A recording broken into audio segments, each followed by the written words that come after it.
Hello students, welcome to the next lecture of functions, relation and function of class plus 2. In this lecture, I would be discussing with you people composite function and inverse of a function. Let's start with composite function first. Composite function means function के अंदर function. In simple meaning terms, function के अंदर function. कैसे गए? Suppose we consider let there is a function f from a to b, domain, codomain. Similarly, g function from b to c, again domain, codomain. अब ये दो हैं हमारे पास function और मुझे इनकी कॉम्पोजिशन कैलकुलेट करनी है. Composition means composite function calculate करना है. इन दो फंक्शंस हैं, हम कॉम्पोजिट फंक्शंस डेवलप कर सकते हैं. I'm taking an example of composite function GOF(x). GOF(x) simple words g के अंदर fx फंक्शन. तो इस composite फंक्शन को मैं रिप्रेजेंट कर रहा हूं through this visual representation. Please see to this. Firstly, please try to observe f function is from a to b. So f function, this is your f function which is from set A to set B. It means element of set A would have an image through function fx on set B. Similarly, g function which is from B to C over here. So element of set B would be acting as an input for g function and output would be in the C set. As you can see over here, whatever the outputs of fx, ये जो भी output आई fx की, that is working as a input of gx over here. f function की जो output आई वो g function की क्या बन की आई, input, और फर्दर यहां पे जो g function का जो आउटकम आया वो c सेट के अंदर आया. इस चीज को एक्सप्लेन करने के लिए मैं इसको algebraic representation में represent कर रहा हूं. Please see to this. Suppose if I say that set A contains 1, 2 and 3 and B set contains 3, 5, 7 and 9. Let's suppose this. And further if I say that f of 1 equals to 3, f of 2 equal to 5, f of 3 equal to 7. तो अगर मुझे इस चीज को यहां पे arrow diagram के through represent करना हो तो how do I represent? Let's suppose I give a representation, another representation over here. I am talking about f function which is from set A to B. In set A contains element as 1, 2, 3, 1, 2 and 3. Set B contains element as 3, 5, 7 and 9. As from here we can observe f function में when the input is 1, output is 3. So from function f, if I take input as 1, output is 3. Similarly, when input is 2, output is 5. 2 place करने पे f function के through answer क्या आ रहा है 5. Same manner if I place x as 3, तो function का answer क्या आ रहा है 7. So this is a representation of f function. जो प्रेजेंटेशन दी है इसके बेसिस पे जो एरो डायग्राम बनाया है that is representing this, right. अब इसको आगे फॉरवर्ड करते हैं. सपोज अब मैं क्या करता हूं, एक g फंक्शन डिस्क्राइब करता हूं. g function which is for that let's suppose पहले मैं एक c सेट असाइन करता हूं 7, 9 एंड 11 एंड g फंक्शन के कॉरेस्पॉन्डिंग इंफॉर्मेशन है. ऑब्वियसली यहां पे जो मैंने मार्क किया था ये प्रेजेंटेशन जो बताई है f function from a to b के कॉरेस्पॉन्डिंग. अब एक मैंने सी फंक्शन ड्राइव कर दिया और मैं अब जी फंक्शन के बारे में बात कर रहा हूं which is from B to C. अब सी सेट ऑलरेडी डिफाइंड है। Suppose if I say that G3 equal to 7, G5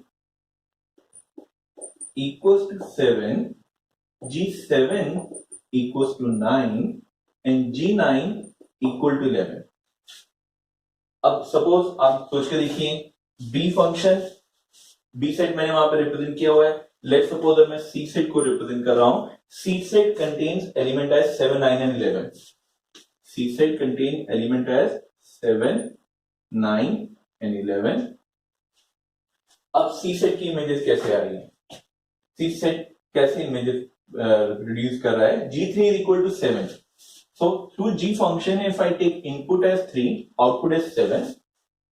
If I take input as 5, output would be same as 7. But G7 is 9. G7 is 9 and G9 is 11. So this is a representation of G function over here. Let's suppose this is your G function and this is your F function. तो I hope ये presentation और ये presentation अब आप correlate कर पा रहे हैं, राइट? सो यहां पे हमने क्या किया, अब एक जरा समझिए, ये एक्चुअली कंपोजिशन ऑफ फंक्शन ही है। एक फंक्शन की आउटपुट दूसरे फंक्शन की इनपुट बन गई और एक नया रिजल्ट आया। तो ये जो प्रेजेंटेशन बन के आई, this is a representation of a composite function. Same over here, यहां पे भी हमने क्या किया, कॉम्पोजिट फंक्शन को रिप्रेजेंट किया हुआ है। अब इस कॉम्पोजिट फंक्शन का नेम क्या होगा? इस कॉम्पोजिट फंक्शन का नेम है g of x, because over here f x की output act as a input of g. F x की output act as a input of g. Same thing is represented over here. तो again ये भी किसको represent कर रहा है? G of x को रिप्रेजेंट कर रहा है। नाउ ये तो हुआ कॉम्पोजिट फंक्शन का मीनिंग कि अगर मुझे गॉफ एक्स को लिखना है तो उसका मीनिंग क्या हुआ? g ऑफ एफ एक्स के output act as the input of G X. Now अब मैं अगर समझूं कि जैसे मैंने यहां पे डिस्क्राइब किया था, f function from a to b है, g function from b to c है, तो अगर मैं कहूं कि ये अपने आप में कॉम्पोजिशन ऑफ फंक्शन है, तो ये भी अपने आप में एक फंक्शन है। अगर ये भी अपने आप में फंक्शन है तो उसमें इनपुट वाला सेट क्या है और आउटपुट वाला सेट क्या है? फॉर एग्जांपल जैसे f फंक्शन में इनपुट वाला सेट a था, आउटपुट वाला सेट क्या था? b। इनपुट वाले सेट को क्या कहते थे? डोमेन। इसको क्या कहते थे? कोडोमेन। सिमिलरली अगर ये नटशेल में अपने आप में कॉम्पोजिट फंक्शन, ये भी अपने आप में एक फंक्शन है, that is from a to c है ये function. Please see to this, ये फंक्शन क्या है? From a to c। तो ये a टू c जो फंक्शन है वो कौन सा फंक्शन है? गॉफ एक्स फंक्शन है। अगर ये गॉफ एक्स फंक्शन है तो ये कौन से सेट को कौन से सेट से रिलेट कर रहा है? A set to C set relate कर रहा है। क्यों? आप सोच के देखिए, लॉजिकली इनपुट कौन से सेट से आ रही है? ए सेट से। आउटपुट कौन से सेट में जा रही है? सी सेट में। तो that is why g of function ये जो बन के आया, this is from A to C. अब इन अ नटशेल अगर आप इस चीज को समझें तो मैं ये डिफाइन कर सकता हूं कि this is a standard result.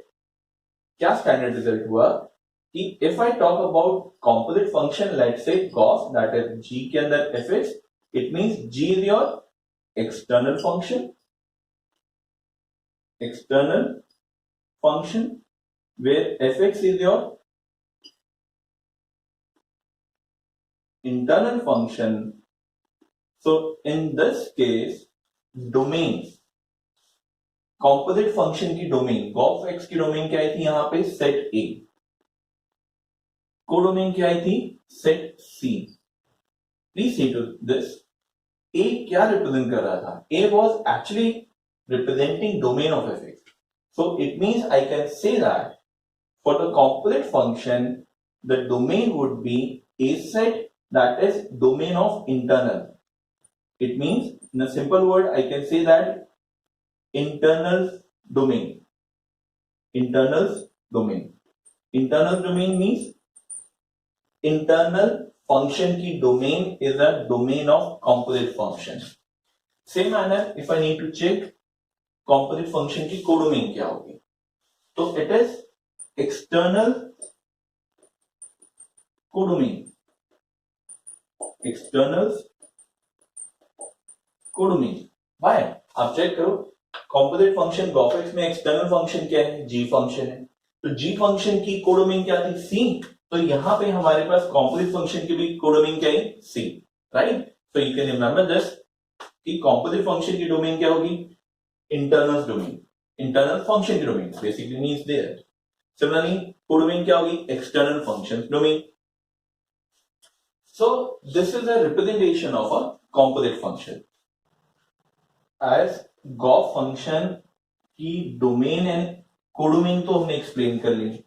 अब लेट्स से एक्सप्लेन दिस कि जैसे यहां पे फंक्शन में डोमेन कोडोमेन के अलावा क्या इंफॉर्मेशन गिवन थी, इनपुट्स पे क्या आउटपुट्स आ रही हैं, यानी कि फंक्शन के outcome corresponding to the inputs. So same over here let's say mention this कि ये तो हमें क्लियर हो चुका है कि g of function in this particular example is from A to C. तो अब यहां पर भी हम ये सेम मेंशन करते हैं कि for what input the corresponding outputs would be. Set ए के कॉरस्पॉन्डिंग हमने इनपुट्स पिक करनी है, यानी कि सेट ए से इनपुट पिक करनी है। Let suppose if I pick as 1, gof function में अगर मैं 1 प्लेस कर रहा हूं तो गॉफ फंक्शन का नेट आंसर ये सेट है, तो क्या इंडिकेट कर रहा है, 1 पे 3, नेट पे क्या आया 7, तो 1 प्लेस करने पे गॉफ फंक्शन का आंसर आया 1। Same manner if I place input as take as input as 2, तो गॉफ फंक्शन का net answer again comes out to be 7। Then if I see over here, if I take gof function input as 3, then outcome comes out to be 9. So it means we can say that in Gauss function, whenever the inputs are 1 to 3, the output comes out to be 7 and 9 only. 7 and 9 only. So now even I can conclude that range in this case is set containing 7, 9, 11 is not included. Why? Because 11 is not an image of any of the elements from set A, right? So please see to this, exam में question इस frame से पूछे जाएंगे आपसे। आपके पास f function दे दिया जाएगा, domain codomain and corresponding to the inputs, outputs would be explained. Same manner g function has been explained, और आपसे कहा जाएगा कि composite function बताएंगे। तो ऑब्वियसली मैंने कहा जिस फॉर्मेट में डाटा गिवन होता है उसी फॉर्मेट में आंसर मार्क करना होता है। जैसे यहां पे डाटा जिस फॉर्मेट में था वैसे ही हमने कॉम्पोजिट फंक्शन का आंसर मार्क किया। ये अगर मैं बोल रहा हूं तो इसका मतलब क्या है, इसका मतलब ये है कि देयर मे बी पॉसिबिलिटी कि ये फंक्शन इस तरीके से एक्सप्रेस ना किया जाए। Yes, there would be the possibility कि फंक्शन इस तरीके से ना एक्सप्रेस किए जाए। तो फंक्शन जिस फॉर्मेट में होंगे उसी फॉर्मेट में कॉम्पोजिट फंक्शन का आंसर मार्क करना होगा। In the next example, I will be explaining this one. In this example, here we need to find out fog and Gauss. Fx function has been mentioned, gx function has been mentioned. I need to calculate fog and Gauss. Now see to this, function has been given only in terms of equation. So it means what? Composite function मुझे जो बताना है वो भी क्या रहेगा, in terms of equation. I hope अभी आपको याद रहा होगा मैंने क्या कहा था, क्वेश्चन में डाटा जिस फॉर्मेट में होता है उसी फॉर्मेट में आंसर देना होता है। तो same over here, let's suppose, चलिए firstly I need to calculate f of, that means what, f of gx,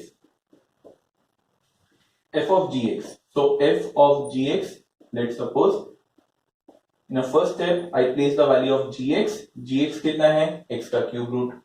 अब आप सिंपल सोचिए, fx आपके पास क्या गिवन है, 8x क्यूब। अब आप मुझे जरा सोच के बताइए, if I need to calculate f of 2, तो आप क्या करेंगे, x की जगह 2 प्लेस कर देंगे। f of 2, fx ये है तो f of 2, it was quite obvious, isn't it? तो सेम मैनर अब आप ये सोचिए, f of x cube root calculate करना है, तो आप क्या करेंगे, इस फंक्शन में जैसे यहां पे f2 निकालने के लिए फंक्शन में x की जगह 2 प्लेस कर दिया था जहां पे x था, सेम मैनर जहां पे x है, अब इस टाइम हम क्या प्लेस करेंगे, x का क्यूब रूट, तो over here it would be x का cube root power 3, so it comes out to be 8x. So this is your fog x. Now let's suppose as they have said you need to calculate fog as well as GOF. चलिए मैं GOF calculate करता हूं. GOF means G bracket open fx, right?